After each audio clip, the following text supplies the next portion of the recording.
Ver agora juros lá fora e aqui. Aqui, o Banco Central interrompeu, o Copom, melhor dito, interrompeu o maior ciclo seguido de alta dos juros. Nos Estados Unidos, o Fed aumentou, e aumentou feio. Vamos ver como é que isso está em relação, vamos para a análise depois da reportagem, perdoem, depois da reportagem de Adriana de Luca. É a quinta alta consecutiva dos juros norte-americanos desde março. A taxa subiu 0,75 ponto percentual e chega ao intervalo de 3 a 3,25% ao ano.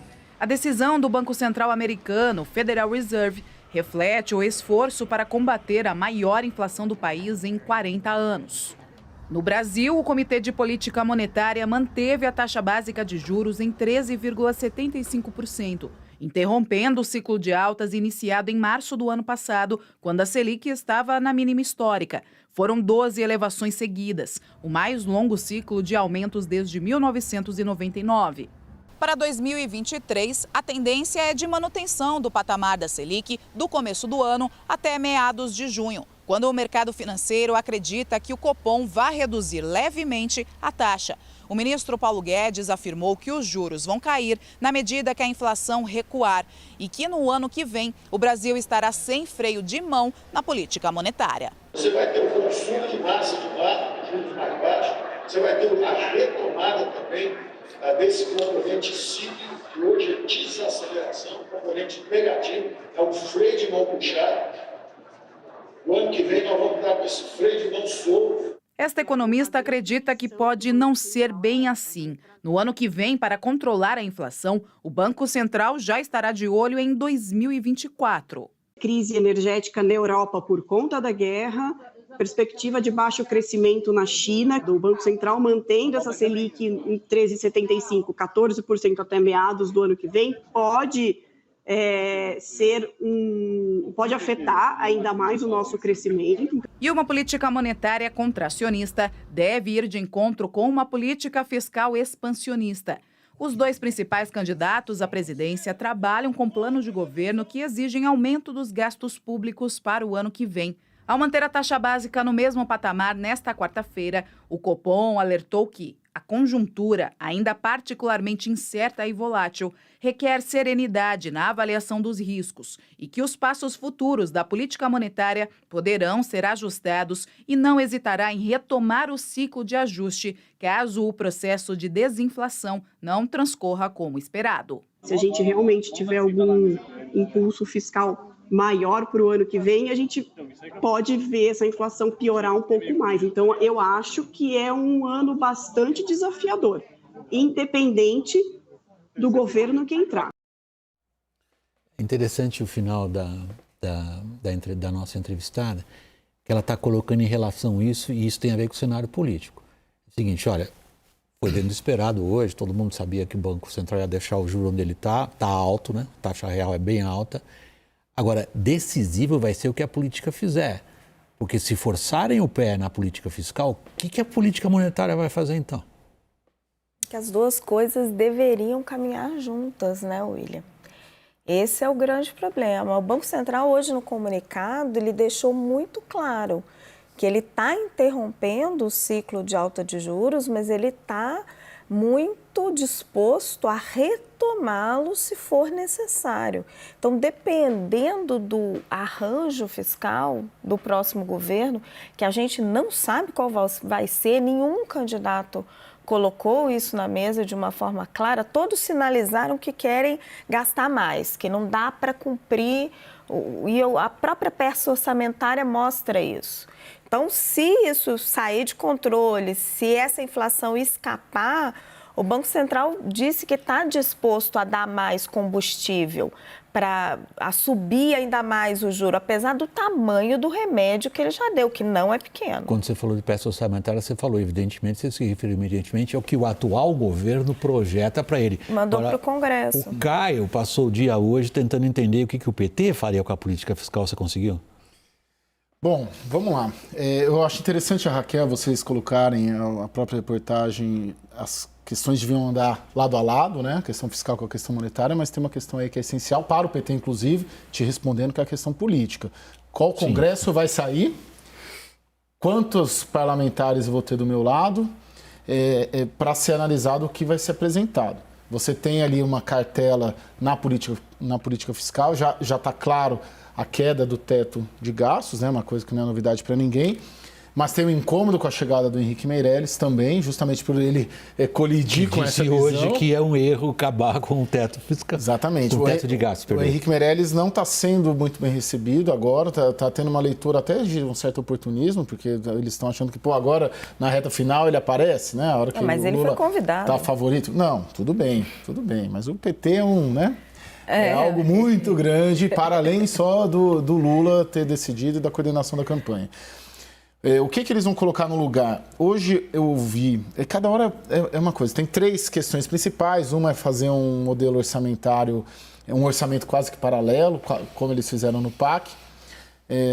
Uma outra questão que eu ouvi hoje, que é um superávit com banda.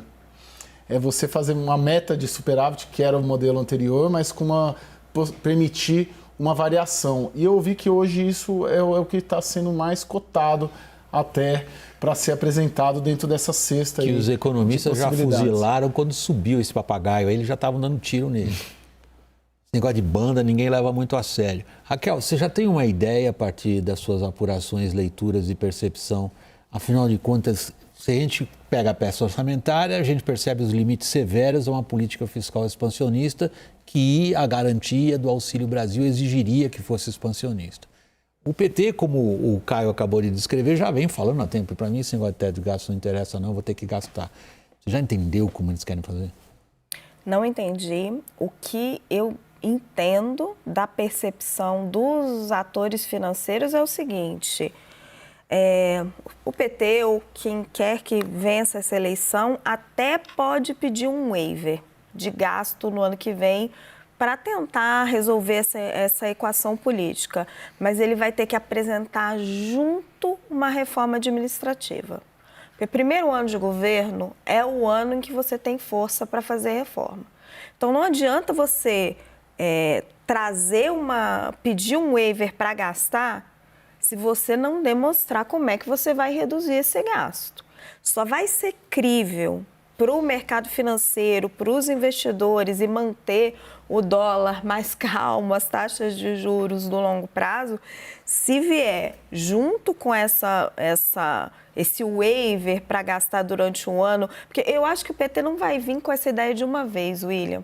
Ele vai primeiro propor uma ampla discussão com os governadores, com a sociedade, com os especialistas, sobre o novo arcabouço fiscal e vai pedir durante ali, porque assim, a partir do dia 1º de janeiro do ano que vem, não tem mais dinheiro para esse Auxílio Brasil. Mas isso eles têm uma solução. Isso já são... Qual que é o debate ali? Você tem um debate. Apresentar uma PEC para abrir esse espaço fiscal. Isso de imediato.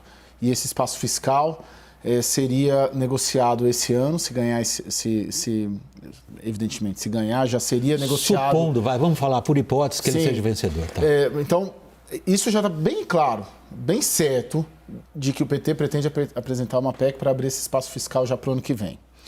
Apresentaria nesse ano em negociação com o Congresso. O relator do orçamento é próximo ao PT, que é o Marcelo Castro, lá do Piauí, né? Salvo engano. Específico para o Auxílio Brasil. Isso, específico para o que eles querem gastar. Daí debate qual o tamanho dessa PEC? Daí, dentro do PT, tem gente que acha que tem que ser de 80 bi, e tem gente, por exemplo, Nelson Barbosa, defende algo entre 200 e 250 bi. Aí, dúvida 2. Junto com a PEC, já apresenta a solução para retirada do teto de gastos? Ou você espera, cria esse espaço fiscal e, ao longo de 2023, você faz o debate sobre o substituto do teto de gastos? Então, esse é um outro debate. Mas vamos separar isso daí. Como é que você vai aprovar uma PEC que gaste 200 a 300 bilhões a mais ou que discuta o teto de gastos antes deles assumirem? O máximo que eles vão conseguir aprovar, e aí talvez tenha um apelo ali dentro do Congresso, é uma PEC que deu dinheiro extra para pagar de 400 para 600 reais. Mas aí eu divido, Raquel. Não, o Caio, você tem uma força eleitoral... Antes de assumir... Não, mas assim, tudo bem. Não tem como você fazer uma reforma fiscal antes de assumir o governo. Tudo bem. O novo Congresso Se o Lula ganhar, A gente já o novo sabe dia Congresso 10, vai daqui estar... 10 dias.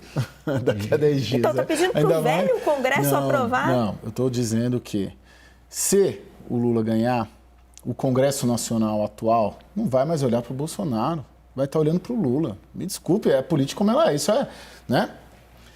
Esse é um fato 1. Não, também não estou querendo cravar o que vai acontecer. Mas é natural Quem está que o presidente eleito com a força das urnas, tirando um presidente, vai chegar com uma força política tremenda e vai estar todo mundo olhando para ele, vai querer sentar para negociar com ele. O Arthur Lira não vai mais sentar com o Bolsonaro. Eu acho dificílimo você conseguir desenhar e aprovar essa reforma fiscal durante o primeiro ano de governo, que dirá de outubro até dezembro. Impossível. Eu acho que isso depende, em boa medida, da capacidade de articulação política. Então, essa dificuldade que você está descrevendo, Raquel, eu transformo em pergunta ao Caio, que está preocupado, passou o dia hoje tentando entender lá dentro do PT o que acontece. Caio, quem é que está conduzindo? Existe alguém que esteja conduzindo? Por analogia, 2018, qualquer pergunta sobre economia, o Bolsonaro mandava conversar com o Guedes. Existe qualquer coisa semelhante no PT hoje? Bom, primeiro que o Lula já determinou e determina e deixa claro para quem quiser ouvir que quem define isso e definirá tudo isso que a gente está conversando aqui é ele. A gente parte dessa premissa. A partir daí, você tem alguns interlocutores com o mercado que eu cito aqui de cabeça: Wellington Dias, Alexandre Padilha, Gabriel Galípolo também. O mercadante, de certa maneira, tenta se colocar nisso, embora ele saiba e os recados que chegam para ele é de um receio muito grande do mercado com ele. E se você tem essa nova geração, Guilherme Mello vai estar aqui amanhã com a gente, né, no programa da tarde. Aproveita, não percam. Vamos chamar o nosso público para isso, que eu acho que é do interesse especialmente do nosso público. Você quer fazer a chamada? A Raquel já fez hoje a chamada lá. Não, mas vamos repetir aqui no WW. Raquel, por favor, dirija-se ao nosso público direto, olhando nas pessoas pela câmera fechada e diga para elas o que elas não devem perder amanhã. Amanhã, às 18 horas, nós teremos um CNN Arena Eleições Especial Economia. Eu, Thaís Herédia, Priscila Yasbeck e Fernando Nakagawa vamos receber Guilherme Mello, do PT, Helena Landau, representando a candidata Simone Tebet, e também Mauro Benevides, representando o candidato Ciro Gomes. Estamos aguardando que a campanha de Jair Bolsonaro indique alguém para discutir as principais propostas dos candidatos para a economia. Já falei, às 18. Amanhã, às 18 horas. William, só mais 2. Fernando Haddad e Emílio de Souza também estão nessas pontes com o mercado.